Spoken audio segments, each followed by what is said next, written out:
Shabbat Shalom, everybody. My name is Jason. I'm Caden. I'm Jaden. I'm Nicole. I'm Eli. And we are the Yahuwah and the Torah channel. And we thank you guys very, very much for being a part of our little, tiny, itty-bitty family here. And we are dealing with something over here. What are we dealing with? We have a scorpion that just dropped to the ground. So we're trying to keep the dogs away from it.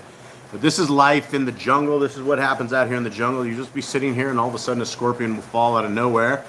And it will either bite you or flight from you. So here we are, guys, and we thank you guys very, very much. We are the family who believes that the laws, statutes, and commandments that have been found in the first 5 books of Scriptures aren't actually called the law. They're called the books of knowledge. It is called the Great Understanding. And when we have these 5 books in our heart, in our mind, in our soul, then we are the people who have been qualified to be part of the kingdom of our Creator.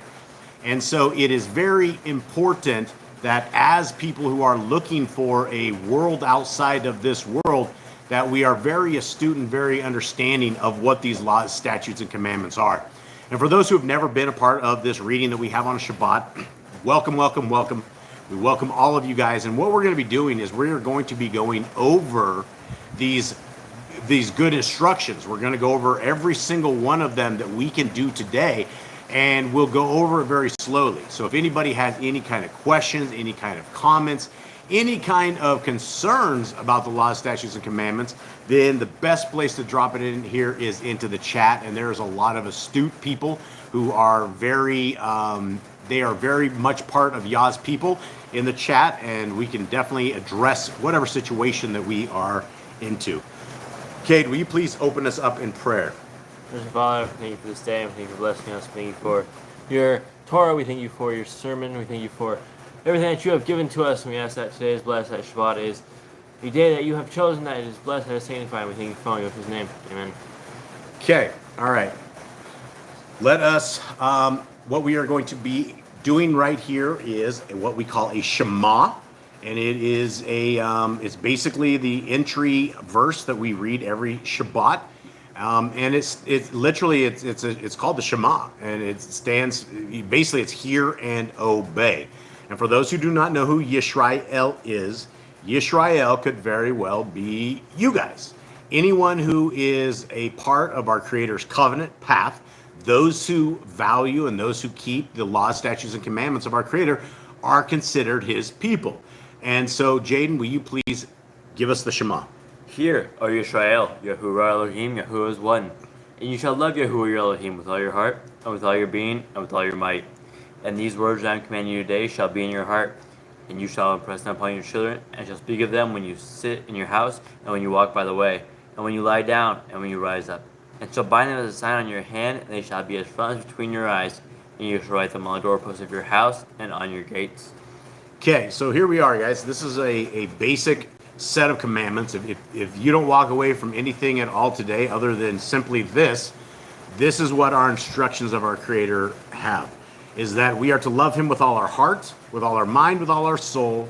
We're to impress them upon our children. We talk about these laws and the ways of our Creator when we're sitting in our house, just like we're doing now. And when we get up in the morning, when we lay down, every bit of our life should be wrapped around the lens of the Torah. Which is why when we are always talking about it, I get a little excited because it's something that's very exciting, is the laws of our Creator. And they're exciting because we have been basically lied to by every kind of denominated religion that is out there. And they've all told us the same stuff, that we don't have a set of laws, that none of this stuff matters to us. And then when we actually find out there is a set of guidelines and a set of laws, and we find out that they're very easy to keep, that becomes very, very exciting. So stay tuned real quick, and we will go over these amazing laws, statutes, and commandments. Okay, who do we got in our chat? All right, we have the judge, we have William and Sarah, Razul, Charles, Noe, Richie James, Daniel, Brian, Honeymoon Stitch, Jeannie not of this world, she needs prayer because she's sick, so everybody lift her up in prayer. Rick Johnson, Joanna, The Grand, Candy and Ruby, Jeremy and Callan are here, and then Yehoshua HaMashiach is my savior. Okay. All right. To those who join us in the future, or if we missed you right here, we are very, very sorry. We have nothing but much love for you guys and all of you guys out there. So let us go through these laws, statutes, and commandments, and we are going to try to do a better job than we have done in the past weeks, and we're going to go slow. We're going to enunciate this, and we're not going to rush this, because this is the most important possible part of this entire reading is what we're about to read. And so if anybody out there has any kind of questions, comments, concerns, again, pop them into chat, and let's discuss these beautiful sets of instructions that we have been given for all times. Commandment number 1 is to be fruitful. Commandment number 2, multiply. Replenish the earth. Subdue it. Have dominion over the fish, fowl, and every living creature. The herb bearing, and every tree is for food. Man and woman should build their own families. Master sin. Every clean moving thing that lives shall be food for you. Do not eat the blood. Walk before me and be perfect. Guard Yahuwah's covenant, laws, statutes, and commandments.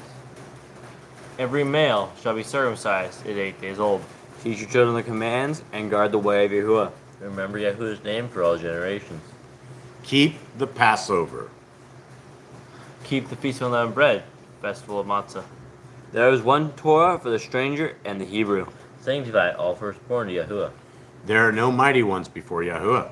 You shall not make graven images. Do not bring Yahuwah's name to naught. Keep the Shabbat. Honor your parents. Do not kill. Do not break wedlock. Do not steal. Do not make false accusations against your neighbor. Do not covet anything of your neighbor's. Do not make an altar from rock that you will touch. Do not go up to the altar by the steps. If a man steals cattle, he shall restore it 5 times. Yahuwah's laws for criminals. Do not lie with peace. No sacrifice to other Elohim. Do not oppress a stranger, fatherless, or widow. Do not charge your brother interest. If you borrow your neighbor's raiment, return him before sunset. Do not curse the ruler of your people. Do not eat what is torn of any beast. No false report. Do not follow the multitude of evil. Do not judge righteously against the poor. Bring back your enemy's cattle if you find it going astray. Help the animals of your enemy. Stay away from rumors and gossipers. Take no bribes. Do not oppress a stranger. Love the stranger. Give your land rest in the 7th year. Do not mention any pagan names. Keep the feast of Yahuwah. Do not cook your goat in his mother's milk. Obey the messenger Yahuwah sends before you. Do not bow down to other Elohim. Serve Yahuwah. Make no covenant with other Elohim or outsiders of the land. Do not make use of anointing oil on a normal person. Do not make use of perfume on a normal person. Do not eat the fat. Do what you say you are going to do. Return what is your neighbor's. Obey Yahuwah's dietary laws. Women's time of separation. Obey Yahuwah's hygiene laws. Keep the Day of Atonement, Yom HaKippurim. Do not uncover the nakedness of your family. Do not take your woman's sister for wife. Do not lie with a woman her uncleanness. You shall not sacrifice your children to Moloch. Do not be a sodomite. Be Kodesh. Do not reap the corners of your field, or you shall not glean your vineyard. Do not deal falsely or defraud your neighbor. Do not lie or be a liar. Pay your workers for the day's wage they are due. Do not harm the disabled. Do not endanger your neighbor. Do not hate your brother. Rebuke your neighbor for his sin. Love your neighbor as yourself. Do not diverse your cattle. Do not mingle your seed. Do not mingle linen and wool. Do not lie with the taken woman. Do not eat the fruit of the trees for 3 years. Do not practice sorcery. Do not round your beard or the corners of your head. Do not cut yourself for the dead. Do not get tattoos. Do not prostitute your daughter. Do not defile your temple. Do not consult the medium. Respect your elders. Have correct weights and measures. Do not walk in the manners of the nation. Keep the feast of first fruits, Shavuot, Omer Count, Pentecost. Keep the feast of trumpets, Yom Kippur. Keep the feast of Sukkot, Shemini, Atzeret. If you blaspheme the name of Yahuwah, you shall be put to death. If you kill your neighbor's animal, you must give him another. Repay injury for injury. Honor the Jubilee year. Confess your sins to Yahuwah and repay who have trespassed against. The law of being a Nazir. Wear zizi on the 4 corners of your garments. The laws of whoever touches a corpse. Follow Yahuwah's law of inheritance. Law of keeping your oath to Yahuwah. Do not add or take away from the word. Hold up, we have a question. Razul says do not diverse your cattle. Does that mean crossbreeding? Yeah, there's a lot of the crossbreeding in there is part of that. It's definitely all the mixed breeds. I mean, you could see it in everything, really. They've crossbred in absolutely everything there is. And it takes the genetics of what is supposed to be a strong, like you'll see them down here, they will have the Brahmas, and then they will breed them with other things, and they come out just really kind of weird looking. So everything was meant to diversing your cattle. Yeah, I mean, you're supposed to keep all your stuff together and keep the breeds, keep them clean, as far as that goes. Okay, where we at? I think we're on. Do not add or take away from the word. Guard your soul. Learn to fear Yahuwah. You shall love Yahuwah with all your heart. Find the laws upon your hand and the frontlets between your eyes. Write the Torah, laws on your doorposts. Do not tempt Yahuwah. Do what is right and good in the sight of Yahuwah. Do not be afraid of your enemies. Remember Yahuwah. Circumcise your heart. Cleave to Yahuwah. Swear by his name. Destroy graven images. Do not make an idol, as the pagans do to their Elohim. Rejoice in all Yahuwah has blessed you with. Do not do what is right in your own eyes. Do not hearken to the words of the false prophets. Do not make any baldness between your eyes for the dead. You shall not eat any abominable thing. You shall give to a stranger clean food that dies of itself, but you shall not eat of it. Give tithe of your increase of seed year by year. Laws of the end of the 7-year lease. Do not borrow from the nations. Do not harden your heart, nor shut your hand from the poor. Guard month 1 of Yahuwah's calendar. 3 times a year all males shall appear before Yahuwah. You shall make judges and officers in all your gates. Do not plant Asherah poles near the altar. There must be 2 or 3 witnesses. Hearken unto the prophet Yahuwah has chosen. Prophetess of Deuteronomy. Do not remove your neighbor's property line. How to deal with a false witness among Torah keepers. First child is yet double portions. Your brother's cattle or clothes are lost, and you find them, you must return them. A woman should not wear what pertains to a man, nor a man wear what pertains to a woman. You can find a bird's nest with the mother and the babies, or eggs take the babies and not the mother. If you build a new house with a flat roof that they lived on, you must put a railing around it. Do not be a prostitute. Do not use dirty money.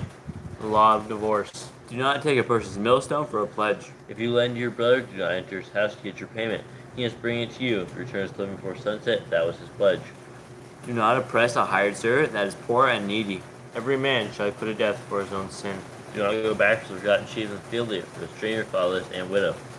Do not muzzle your ox when he treads out grain. If your brother dies and has no child, you should take his wife and name the firstborn after your brother. At the end of 7 years, you are to read the Torah, the Feast of Kill, the Feast of Tabernacles. Okay, all right. Well, we tried to do a little bit better. These guys start running. It's like a herd of like horses or something, right? You drop the rein, and these guys just start running. You can't get them back. But we work on trying to get it back, and sorry about that. But we do get complaints for us going too fast. So much sorry from all of us onto this. Okay, here we are into the book of Numbers. Jade, will you please give us a quick breakdown of what's going on with this? We are in the book of Numbers. Numbers is pretty much numbers. We are taking count of the people going to war. The Levites are priests who take care of us, who took care of them back in the day. And we are basically counting people up, counting the army, counting all this stuff. And now here we are with more counting. We are here to count some leaders today and count some stuff for the Levites. Yep. Okay, so here we are right here. Anyone else have anything? Hold on. Richie James has a question. After smacking a mosquito on you, find on your skin, you become unclean because of the carcass, right? Yeah. And the blood out there too. And the blood. Yeah, you would have a I mean, literally, you would have a like a little what is it? It's like pus coming out. You wouldn't have pus, but like a venomous thing. Yeah, it's not a little venomous, but it's whatever they inject into you, because to make it so your blood is actually able to be sucked down, is they inject in some stuff that actually makes it like the rat poison. I think they call it like Coumadin, which is the pharmaceutical people give to people when they need blood thinners. It's essentially what the mosquitoes do, and so yeah, you would be unclean. Smacking a mosquito, you would technically be unclean. That's as easy as it is, for sure. Okay, so here we are, guys. Numbers 7. And it came to be when Moshe finished putting up the Mishkan that he anointed it and kodoshed it with all its furnishings, as well as the altar and all its utensils. Thus he anointed them and kadoshed them. And the leaders of Yisrael, heads of their fathers' houses, who were the leaders of the tribes and over the ones registered, drew near. And they brought their offering before Yahuwah. 6 covered wagons and 12 cattle, a wagon for every 2 of the leaders, and for each one a bull. And they brought them near before the Mishkan. And Yahuwah spoke to Moshe, saying, accept from them, and they shall be used in doing the service of the tent of appointment. And you shall give them to the Levites, each one according to his service. And Moshe took the wagons and the cattle and gave them to the Levites.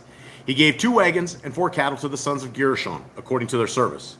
And he gave 4 wagons and 8 cattle to the sons of Merari, according to their service, under the hand of Ithamar, son of Aaron, the Kohanim. But to the sons of Kehath he gave none, because theirs was the service of the Kodesh objects, which they bore on their shoulders. And the leaders brought the dedication of the altar in the day it was anointed. So the leaders brought their offering before the altar. And Yahuwah said to Moshe, let them bring their offering, 1 leader each day for the dedication of the altar. And the one who brought his offering on the first day was Nachshon, son of Abinadab, from the tribe of Yehuda. And his offering was 1 silver dish, the weight of which was 130, 1 silver bowl of 70 shekels, according to the shekel of the Kodesh place, both of them filled with fine flour mixed with oil as a grain offering. 1 golden ladle of 10 filled with incense, 1 gold ladle, 1 young bull of 1 ram, 1 male lamb a year old as a burnt offering, 1 male goat as a sin offering, and as a peace offering, 2 cattle, 5 rams, 5 male goats, 5 male lambs a year old. This was the offering of Nachshon, son of Amminadab.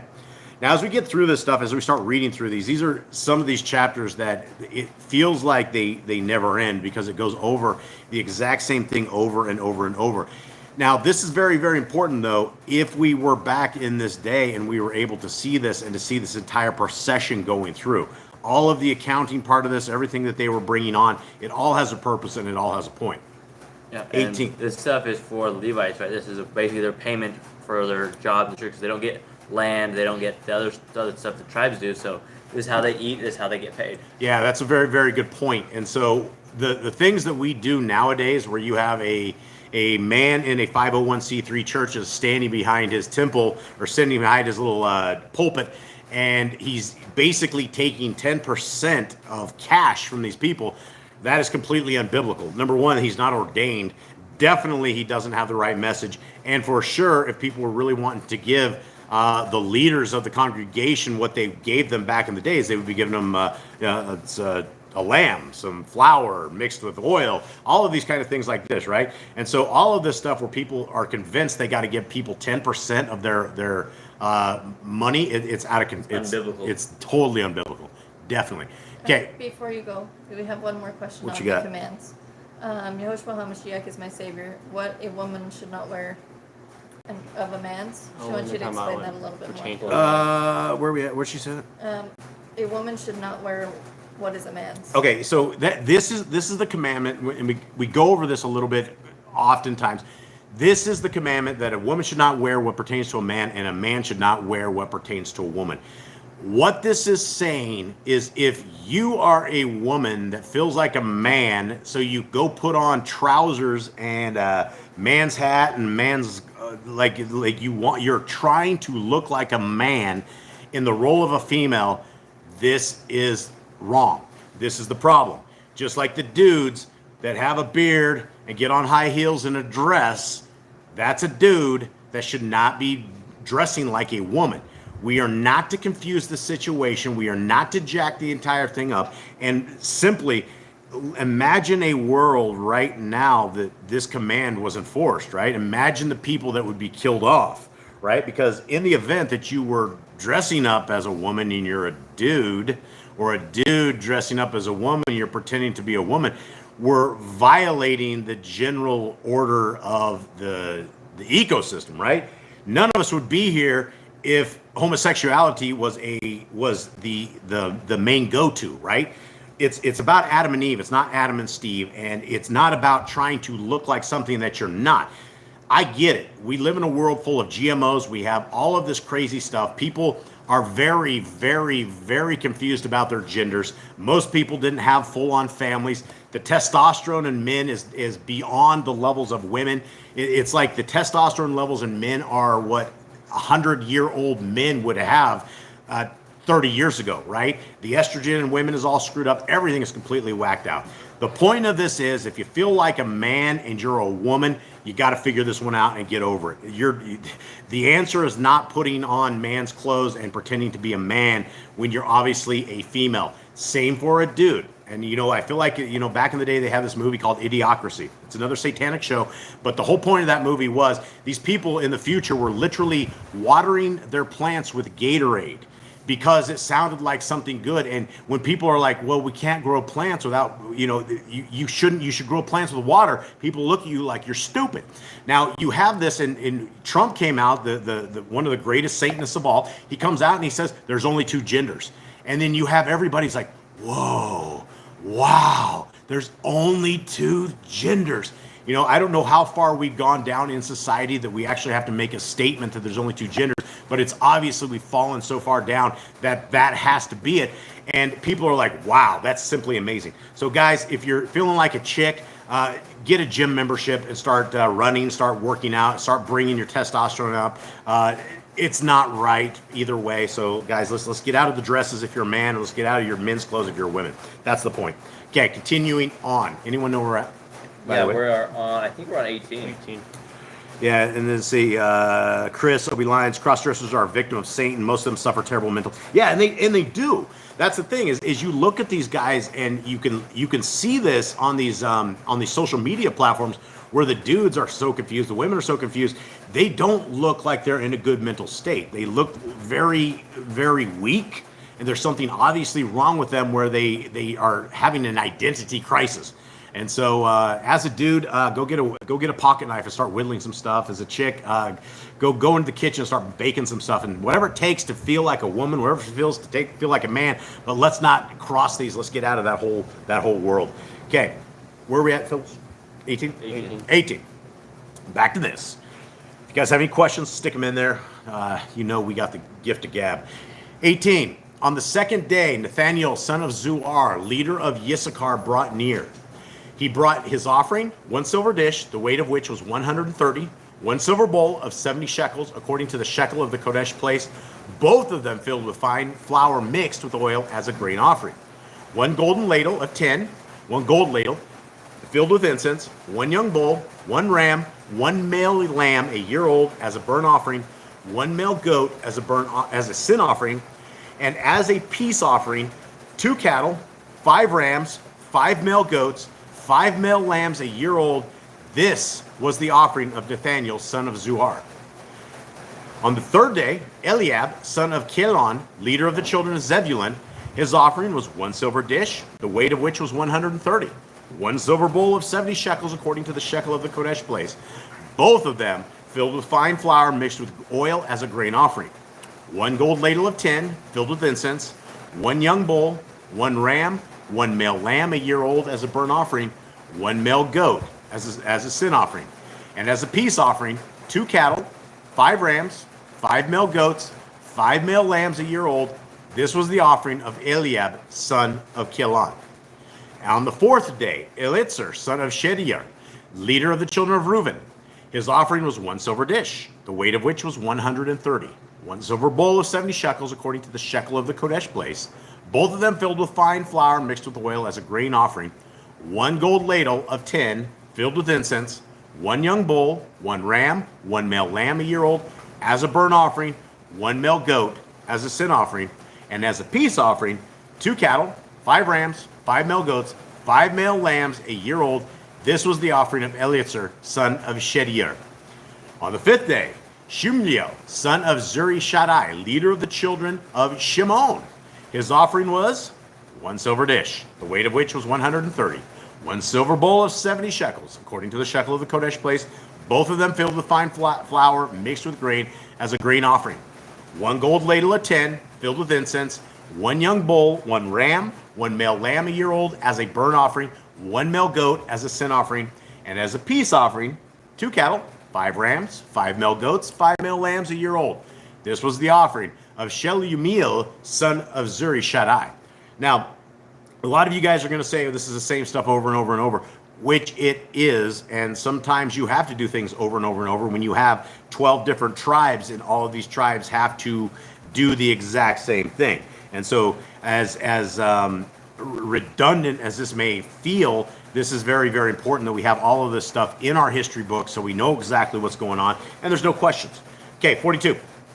On the sixth day, Elisaph, son of Duriel, leader of the children of Gad, his offering was 1 silver dish, the weight of which was 130, 1 silver bowl of 70 shekels, according to the shekel of the Kodesh place, both of them filled with fine flour mixed with oil as a grain offering, 1 gold ladle of 10, filled with incense, 1 young bull, 1 ram, 1 male lamb a year old as a burnt offering, 1 male goat as a sin offering, and as a peace offering, 2 cattle, 5 rams, 5 male goats, 5 male lambs a year old.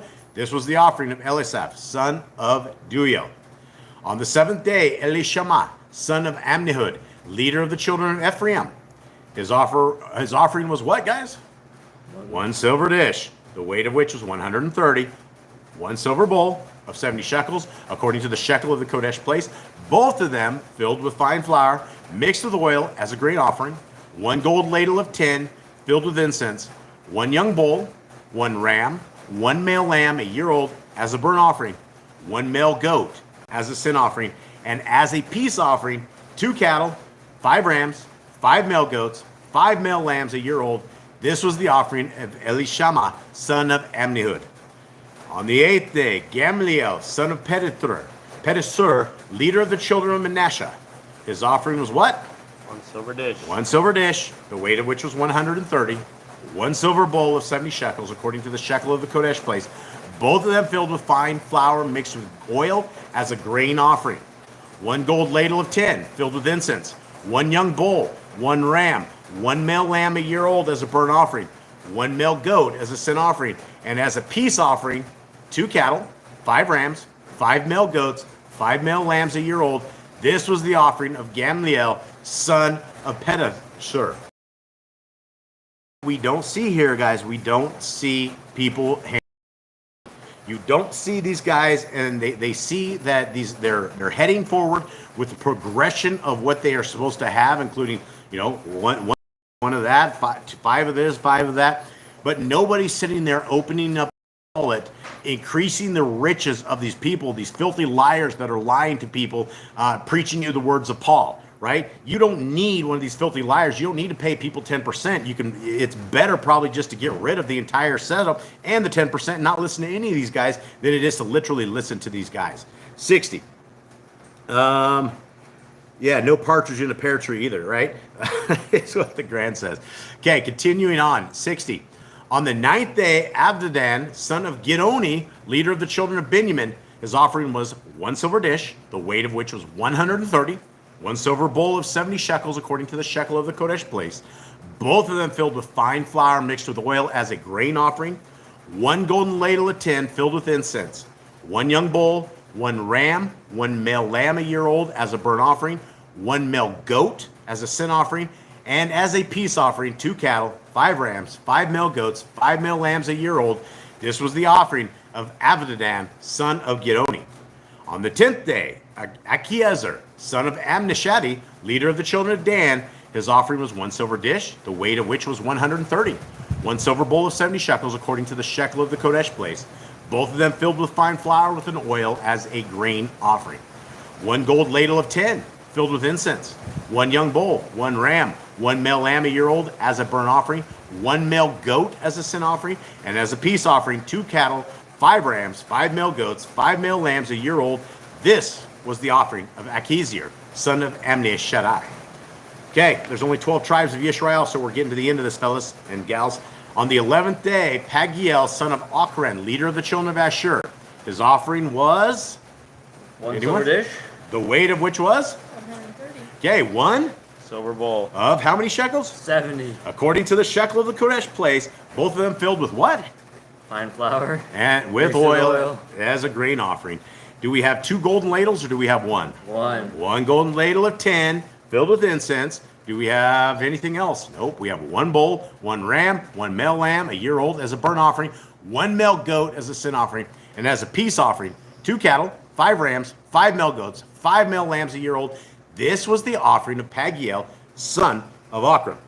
Now, it would be kind of weird that they get through the 11 tribes and on like the last 2 or 3 tribes, I want 2 bowls, I want 2 of this, 4 golden ladles. Everybody's gonna go, wait, what a second, what's going on here? Okay, 78.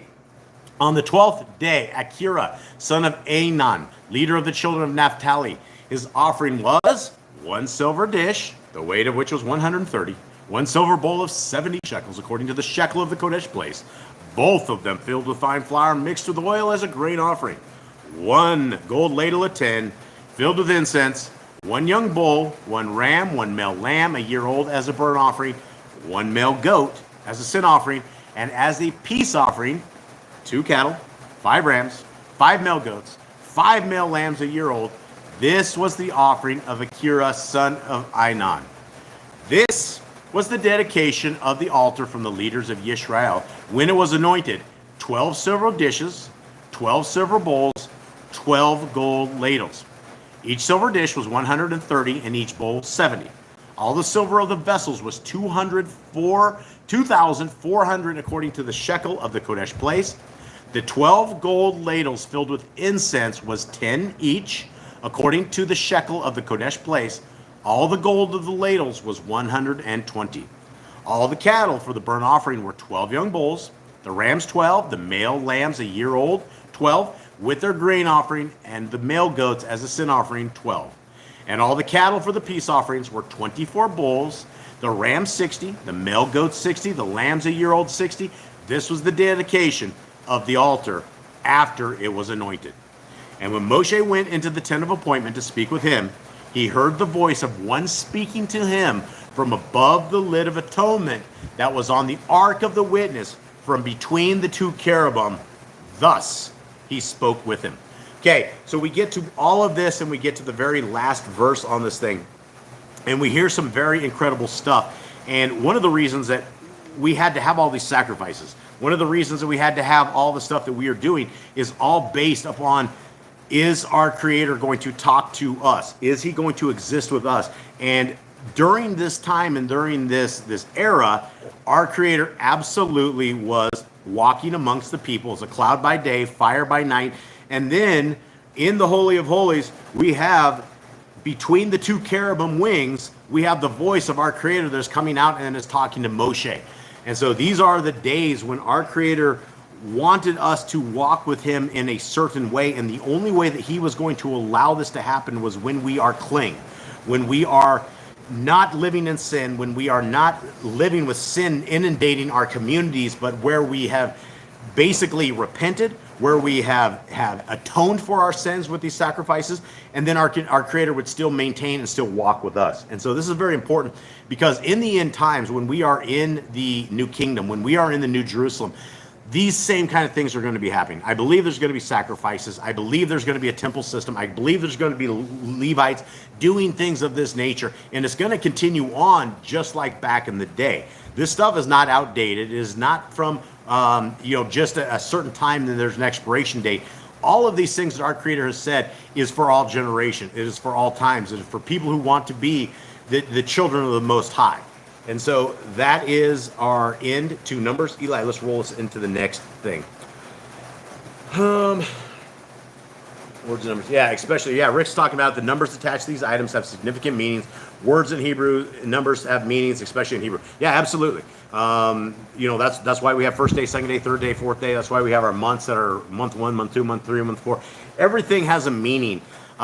Just like 70s and 7s and 50s, right? We have a cycle of 7s that if you are keeping a Shabbat on a cycle of 7, then you're keeping commandments. But for those that are continuing to swap out of cycles of 70s, and there's some brothers and sisters out there that they believe that they've found the way forward and that they are the only ones that know that a Shabbat changes. And, we just ended up with some people that we didn't even know they were on other Shabbats. But I guess the end of the year came, and then they switched out of cycles of 7s into like either cycles of 8s or cycles of something. But you basically have to break the commandment of cycles of 70s to get to a new Shabbat on a new day. And then everything's all jacked up. So I guess that is for what anybody wants to do is swap their cycles around. But we've never found anywhere in Scriptures that is biblical at all. And you would think that if there was any precedence at all of anybody ever changing the day of Sabbath day from the 7th day to like an 8th day to swap it over to the new year, there would be some sort of a story where somebody didn't get the memo, right? You had all these people that came out from the fields. They didn't have cell phones. They didn't have emails. They didn't have any of this stuff. And they thought the Sabbath, they didn't get the memo that the Sabbath had been changed. There's an extra day. So you had all these people showing up at the temple at the wrong day, and people are like, you're on the wrong Sabbath day. And they're like, well, we only got this day off because we thought it was the Sabbath, but the Sabbath day is moving. And so it is a mess. And so, guys, we need to keep with Scriptures and keep with what we can prove. And I think cycles of 70s and 50s is a very good thing. 7. Did I say 70s? Keep saying 70s. 70, yeah, I don't mean to say. I know there's also 70s as well. We have 70s in Scriptures for things. Okay, so let us get into Mark 6. Jade, will you please give us a breakdown of where we are at? We are in the New Testament, or the renewed covenant, and we are in the days of Messiah, the early days. We have met John the Baptist. We have found some disciples. We have gone on the sea and stopped the sea from rocking. Yahushua saved his disciples and they're freaking out. He has made enemies of the Pharisees already. The Pharisees already hate him for teaching and doing stuff on the Shabbat, and they want to accuse him. They already want to go after him because he teaches against their traditions. And so now we are in the days of the parables and the healings of Messiah. So we're in the miracle days. We're in the early days still. Yeah. Okay. All right. So here we are. Yeah. And Rick was talking about, I didn't get the memo. When we're talking about a Sabbath day that changes from a cycle of 7, and you to get to the next cycle of 7, you have to have like an 8-day week or a 5-day week or maybe even an 8-day week. Somehow we've missed a 7th day, right? So somehow we've gone into it.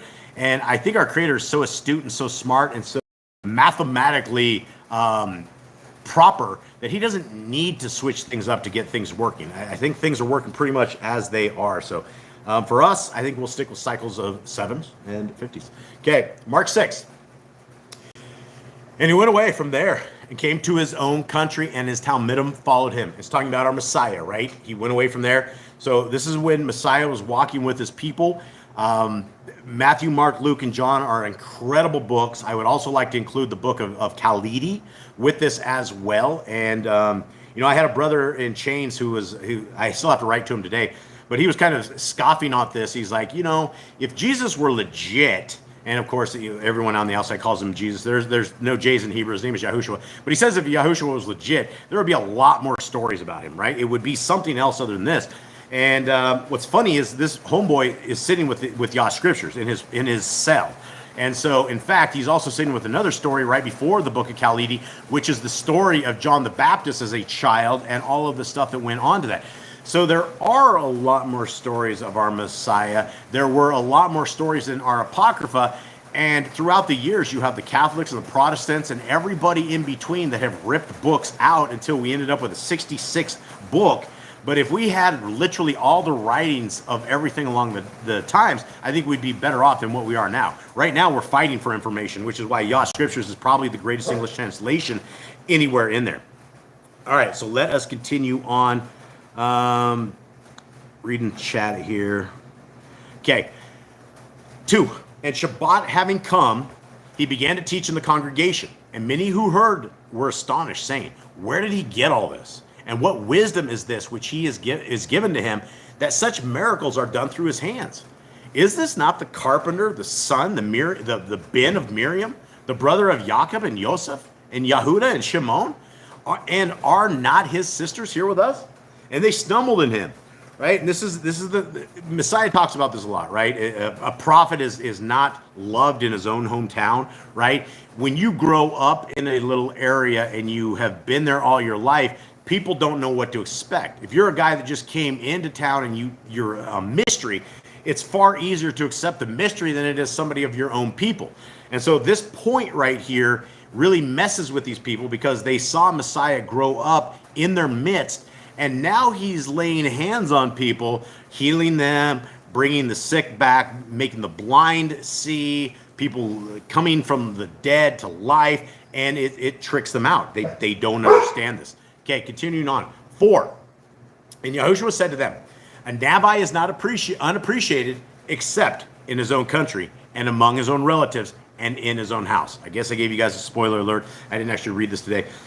So this is the same thing Messiah found, right? That he struggles. Messiah was one who struggled in life to be accepted by the people because he went from place to place, incident to incident. And if there's one thing about Messiah is that he's always challenged. Everybody challenges him. He came into a world where there was a tremendous amount of religions. Even in Judaism, you had different sects of Judaism. And it's just like if you call yourself a Catholic and or a Christian, inside of a Christian, you have a gazillion different denominations of what they call a Christian. That is the same in the so-called Judaism, right? You had all of these people that were Pharisees, Sadducees, you had the Zadokis, you had all of these people, and everybody took their own understanding of what it was. And when you read extracurricular books, you get a bias laid upon you that is very hard to hear. And we hear that all the time because the lying people that are in the pulpits, they're always telling people all of these things, and I get it all the time from brothers and sisters in chains. People write me up and they go, but I didn't think there was any laws. I thought Jesus fulfilled them and didn't have any.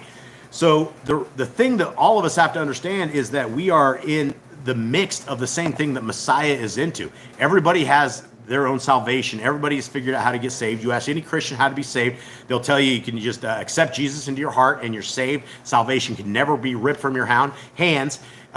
Even when Messiah very clearly says, "Depart from me, you who work lawlessness." Continuing on.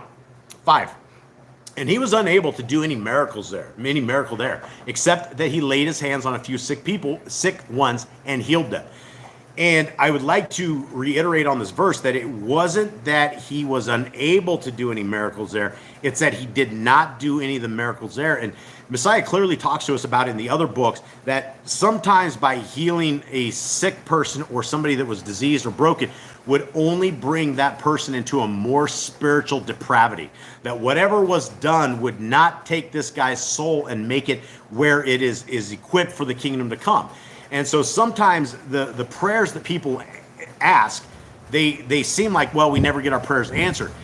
Sometimes having your prayers answered would have put you in a worse spot than anything you could ever possibly know. And so sometimes the prayers unanswered are actually answered prayers that you just don't know why it's being answered the way it is. 6.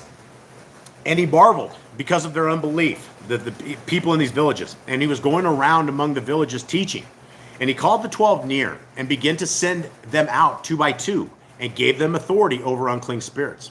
And he instructed them to take not for the journey except for a staff, no bag, no bread, no copper in their money belts, but to wear sandals and not to wear 2 undergarments.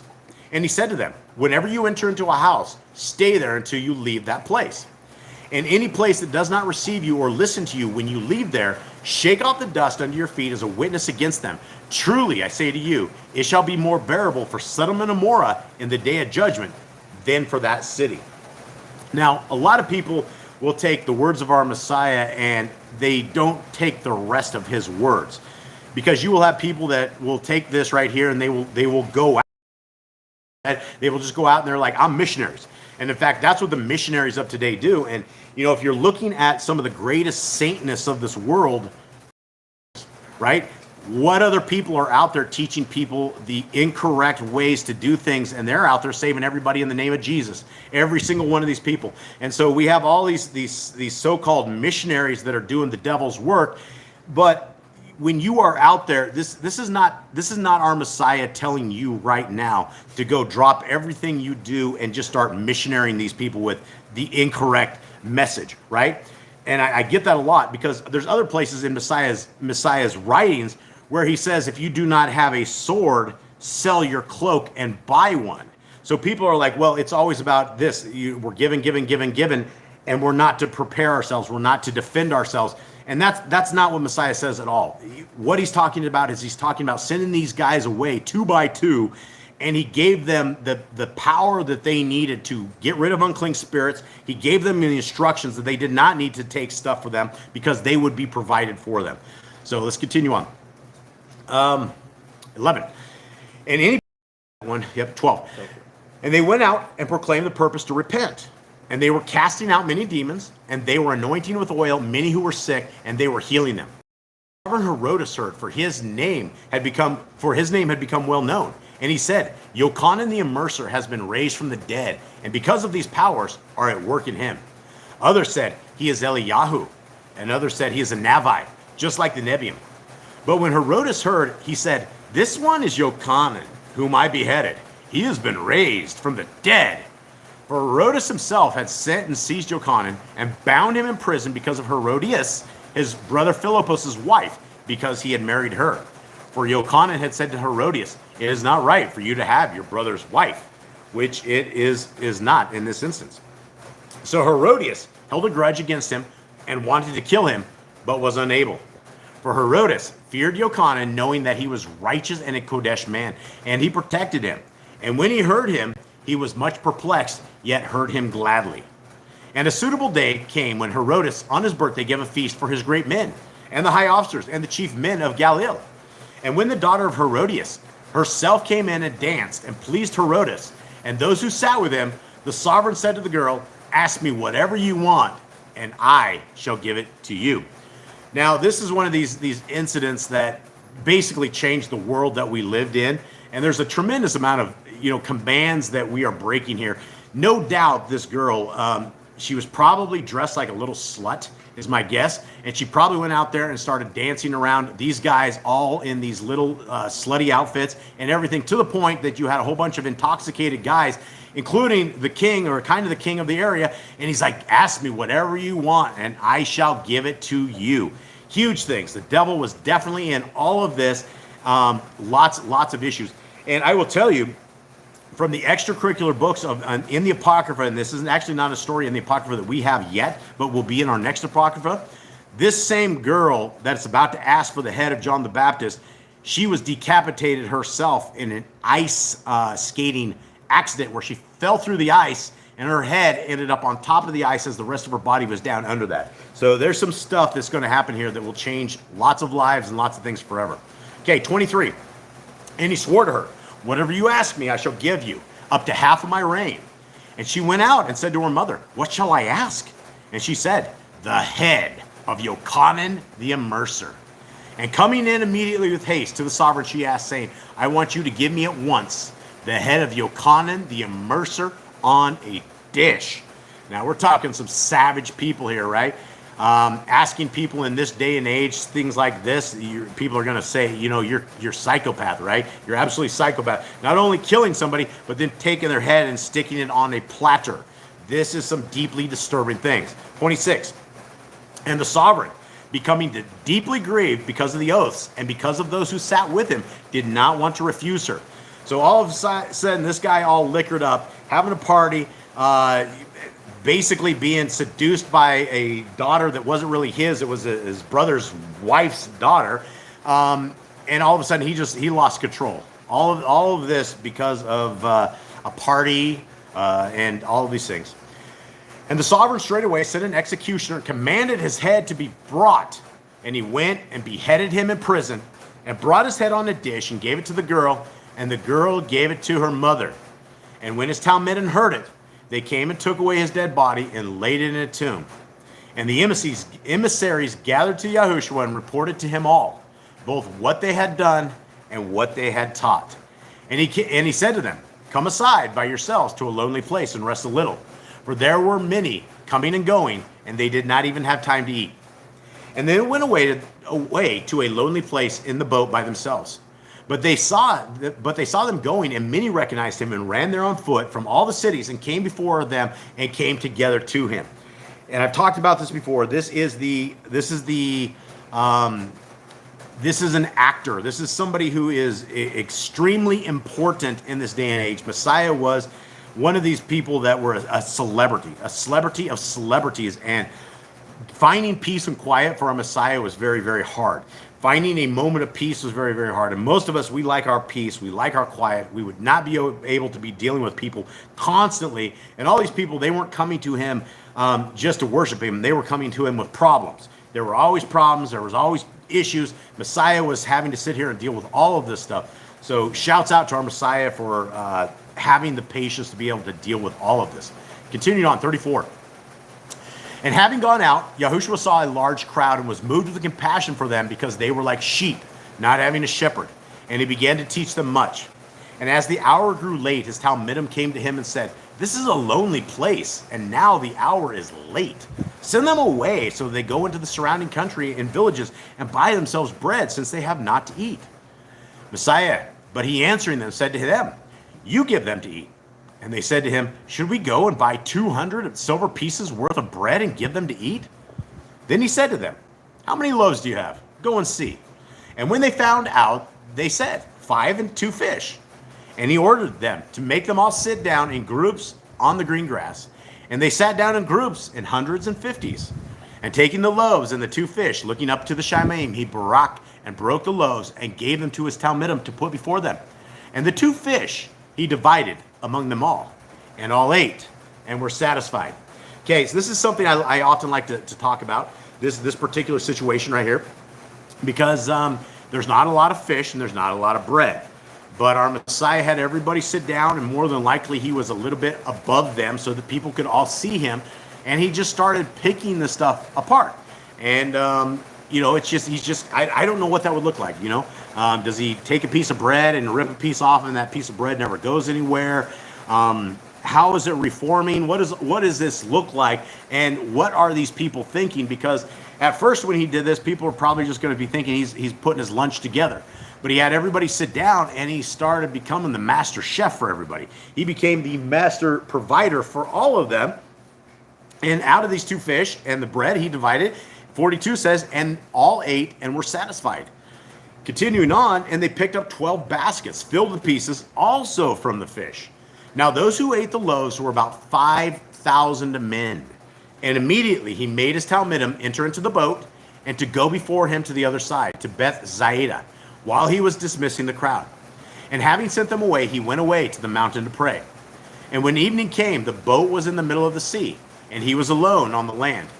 And seeing them straining at rowing, for the wind was against them, at about the 4th watch of the night, he came to them walking by the sea and intended to pass them by. This is an interesting part, right?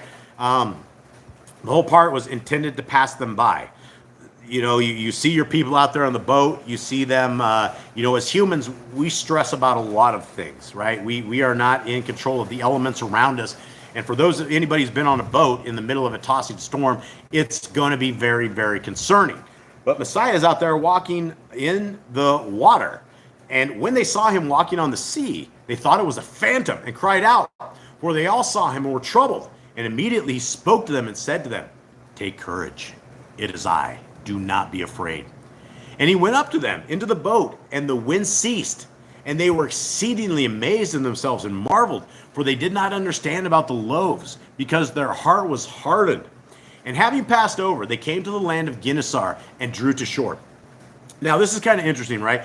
We get through all of this stuff. We start off with the loaves. We have the fish and the loaves of bread.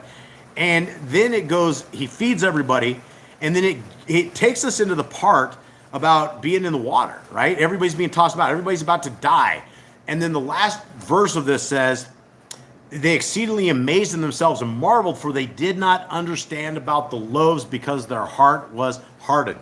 Big things to understand, right? These people still did not get the divinity, the strength, the power, what our Messiah was exactly there for, and his abilities, right? They saw this stuff, but they couldn't process it. And we have the story of the fish and the bread before, and they can't figure it out, right? The same incident happens again, and the disciples were like talking to themselves in a boat, wondering if Messiah was talking about food because they didn't have bread or something of the sort. They just could not figure out that they had the creator of the universe's son amongst them, and he had the power over all of this stuff. Continuing on, 53. And having passed over, they came to the land of Gennesaret and drew to shore. And they immediately came out of the boat. He was immediately recognized, and all that neighborhood ran about and began to carry about on beds those who were sick to wherever they heard he was. And again, guys, I want to reiterate that our Messiah is a celebrity of celebrities of celebrities. This was the guy that could not walk around in peace. This was the individual that had really, he was attacked by people then in all fashions, right? I mean, this is kind of an attack, right? You get out of your boat, you're tired, you want to do whatever it is, and all of the neighborhood ran about and all of a sudden, Messiah's here, Yahushua's here, right? They were grabbing everybody they knew who was sick. They were just, the entire village was scrambling to get to our Messiah. And this is a Messiah that at some point we're going to have access to directly. This is the same leader of the real free world. This one's going to make Yisrael great again, right? If there's a chant for this, this is the one that's going to make Yisrael great. And it's going to be great because there's going to be a community of people that all love our Creator, that love His ways, that are willing to obey and to bow their knee to a greater, higher power. So continuing on, 56. And wherever he went, into villages or cities or in the country, they were laying the sick in the marketplaces and begged him to let them touch, if only the tzitzit of his garment. And as many as touched him were healed. And so there we go, guys. We have the power of our Messiah. We have the power of his tzitzits. And, it's not the power of his tzitzits, but it's the power that is emanating through him that just drop out in through his seats. And you guys, these are great stories because someday all of these stories are going to come to life in real life to us as we sit and we gaze upon the face of our Messiah, as we gaze upon the face of all of those who have come before us and have done it properly, and those who have not willing to let the devil control their lives. And so, guys, this walk that we have, it's all a Torah walk. That is why if we are able to get into Torah and to read these scriptures, and I'm going to leave you guys with the same thing that I leave everybody with. If you're out there looking for some man to guide you or to give you some lessons or to teach you guys something somewhere, that's a bad thought. You guys have scriptures right before you, and if you have not read the Torah, the first 5 books of scriptures, 5 times alone. So you're reading Genesis, Exodus, Leviticus, Numbers, Deuteronomy, you start again, read it all. If you have not done that series 5 times, then you're doing yourself a disservice. You won't know what the scriptures have for you. You can't just read this stuff one time and think you get it. This is why we are always going over these laws, statutes, and commandments of our Creator, so that we put this into our muscle memory, so that when we are out in the real world and we have the people that are trying to get us to violate Torah, all of a sudden we realize that we have Levitical guidelines for what we eat, for what we do, for how we operate, for how we worship, and it's all the way our Creator wants us to do it. So guys, let us take this day and let us make this Shabbat a great day of rest. Let us get into these scriptures, and let's just not do this on a Shabbat. Let's do this every single day of the week. We are told in Deuteronomy 6 that it needs to be every part of our life, and so this is our chance, this is our opportunity to make this happen. So with that, guys, I love you guys. I hope you guys have a wonderful day. I'm reading the chat here as Eli gets us into our final thing. Yep, this is in the bread of life. Yes, lots of great stuff in here, guys. Thank you, guys. Thank you, everybody. Please get the dog. Jaden, will you please bless our brothers and sisters? And our dogs are getting a little wild, guys. My apologies. Yahuwah barak you and guard you. Yahuwah make his face shine upon you and show favor to you. Yahuwah lift his face upon you and give you peace. They shall put my name upon the children of Israel, and I myself shall barak them. Okay, everybody. We hope you have a wonderful day. We hope you're in the scriptures. We love you a lot. Hit it.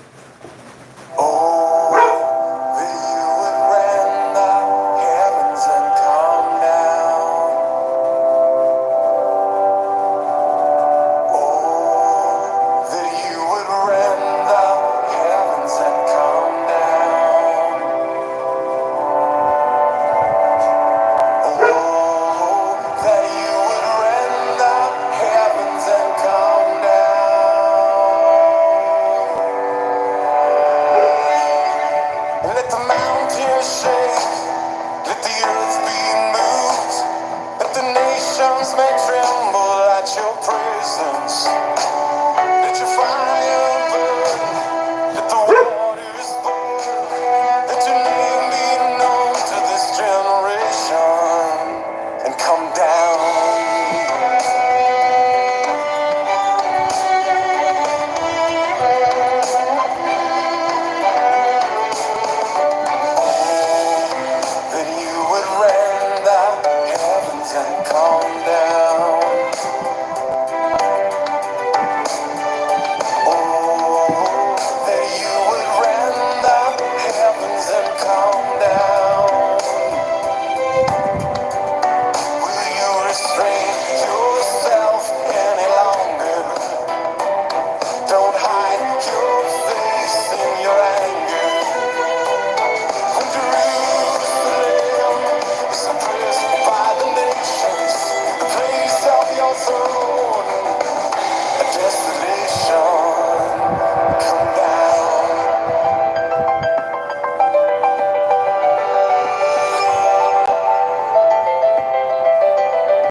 All right, everybody, may Yahweh bless you and keep you. May his light forever shine on you. May the grace of the Torah be in your life. May the Torah forever be in your life. May Messiah Yahushua always be the focus of the way to the kingdom. We thank you for